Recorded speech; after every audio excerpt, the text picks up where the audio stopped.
تو اگر آپ یہ سمجھ لیں تو پھر آپ کو یہ بڑی آسانی سے سمجھ آ جاتی ہے کہ ریسیشن کے اندر کون سی انڈسٹریاں افیکٹ ہوتی ہیں. پر ایسا بھی نہیں کہ سارا کچھ ہی ڈوب جاتا ہے، لیکن چلیں اللہ نے کہیں نہ کہیں کہتا ہے ہوپ نہیں کبھی بھی ختم نہیں ہوتے. یہ تو اللہ کی آپ کو پتا فینا مال یسرا، ہر تکلیف کے بعد آسانی ہے. اس کے اندر بھی آسانی ہے، وہ آپ کو پتا چلے گی کیا آسانی ہے.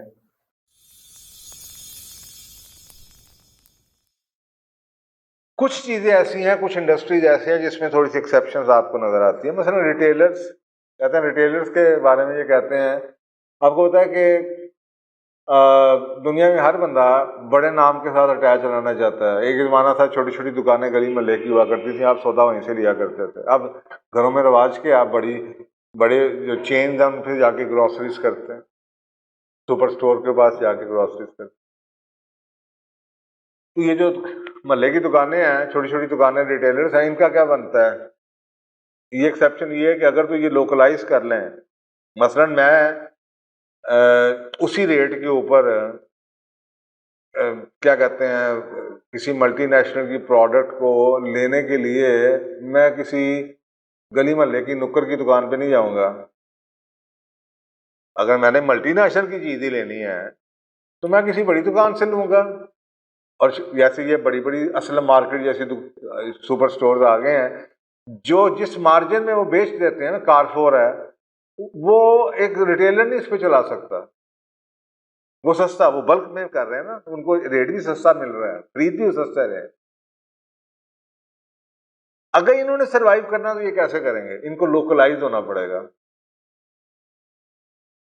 کہ اپنی گلی محلے میں چھوٹے شہروں میں کی بات کر لیں کہ گلی محلے کی دکان ہے تو وہ لوکلائز ہو کے وہیں کے انڈے لے لیں، وہیں سے دودھ لے لیں، وہیں سے چیزیں جو اس علاقے کی ضرورتیں ہیں وہاں سے اگر یہ لے کے اپنے آپ کو چلا لیں اور انہی کسٹمرز کو فوکس کر لیں تو ان کا سروائیول ہے.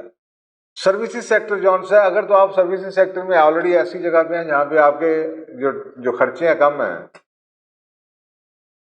سروس سیکٹر چاہے وکیل، آپ دیکھیں دنیا کے اندر اس وقت 60-70% سروس سیکٹر پہنچا ہوا ہے. سروس سیکٹر بہت بڑھ گیا پچھلے 10 سالوں کے اندر، چاہے وہ سافٹ ویئر ہو، چاہے اپلیکیشنز ہوں، چاہے یوٹیوبرز ہوں، چاہے جناب ڈاکٹرز ہوں، انجینئرز ہوں، اکاؤنٹنٹس ہوں، چاہے آپ کے گھروں کی گھر میں بیٹھ کے ڈلیوری کر رہے ہیں. ان کے اوپر ریسیشن کا اثرات برے نہیں آتے کیونکہ ان کی فکس کاسٹ نہیں ہے. میں خاتون کو جانتا ہوں، وہ یعنی کہ آرڈر کریں آپ ان سے گھر کے آلو قیمہ منگوا لیں، سادن منگوا لیں، کباب منگوا لیں، تو وہ انہوں نے اپنے لیے کباب بنائے تو 50 ایکسٹرا بنا لیے، اور میں لکھ کے دیتا ہوں کہ وہ جو ان کے 50 کباب جو انہوں نے بنایا اس میں سے انہوں نے 20 اپنے کھائے تو وہ اپنے 20 ان کے مفت ہیں، کیونکہ وہ 30 سے اتنا کما لیتی ہیں کہ ان کے اپنے 20 مفت ہیں. تو ان کا کاسٹ کوئی نہیں ہے نا. بھئی آپ نے کھانا پکانا ہے 4 لوگوں کی بجائے آپ نے 20 کا پکا کے فریج میں رکھ لیا. اب آپ ان کو صبح ان کو فون کر رہے ہیں کہ مجھے کھانا گھر کا چاہیے، تو وہ کہتی ہیں آج تو آلو گوشت ہے، وہاں آلو گوشت بھیج دیں. تو ادھر لائنیں لگی ہوتی ہیں، اور ڈلیوری والے لوگ ان سے لے کے جا رہے ہوتے ہیں، ان کی کاسٹ کوئی نہیں ہے. تو اس طرح کے جو ریسٹورینٹ ہیں جن کی کاسٹ تھوڑی ہے وہ پھر پراسپر کرتے ہیں، ان کا ڈوبنے کے چانسز نہیں ہوتے. ہول سیلر اور امپورٹرز جو ان سے ہیں وہ مشکل میں آتے ہیں کیونکہ ان کے کسٹمر سفر کرتے ہیں، اور جو مڈل مین ہوتا ہے جتنے بھی اداروں کے اندر، جتنے بھی ڈیلز کے اندر مڈل مین، یا ہول سیلر بھی مڈل مین ہے، امپورٹر بھی مڈل مین ہے، کمیشن ایجنٹ بھی مڈل مین ہے. ہر بندہ پیسے کو، کیونکہ پیسہ شارٹ ہو جاتا ہے، تو جب پیسہ شارٹ ہے ہر بندہ پیسے بچانے کے چکر میں ہے، تو اور گروتھ ہو نہیں رہی ہے. تو جو مڈل مین ہے یہ مارکیٹ، کیونکہ ان کے پاس اپنا تو ہے کچھ نہیں، انہوں نے تو کسی نہ کسی کو لے کے دینا ہے. مثلا ریسٹورینٹس ہیں، ایک مڈل مین آدمی ہے جس کا کام ہی ہے. لاہور میں کئی لوگوں کو میں جانتا ہوں جو کہ لوگوں کے ریسٹورینٹس سیٹ کرواتے ہیں، چلا کے دیتے ہیں، چیزیں پرچیز کرتے ہیں. ایک بزنس مین اس نے کہا میں ریسٹورینٹ پانا ہے، وہ اس کو ہائر کر لیتے ہیں، وہی چیزیں منگوا دیتا ہے، کچھ لوکل خریدتا ہے، کچھ چائنا سے منگوا دیتا ہے، وہی ڈیزائن کر دیتا ہے، وہی. تو جب بزنس ہی نہیں ہے تو وہ صاحب مڈل مین کو کیا کریں گے آپ؟ تو ہول سیلر اور امپورٹرز بہت سفر کرتے ہیں. اسی طریقے سے جو فرنچائزز ہیں یہ سفر کرتے ہیں کیونکہ فرنچائز کا مارجن بہت زیادہ ہوتا ہے.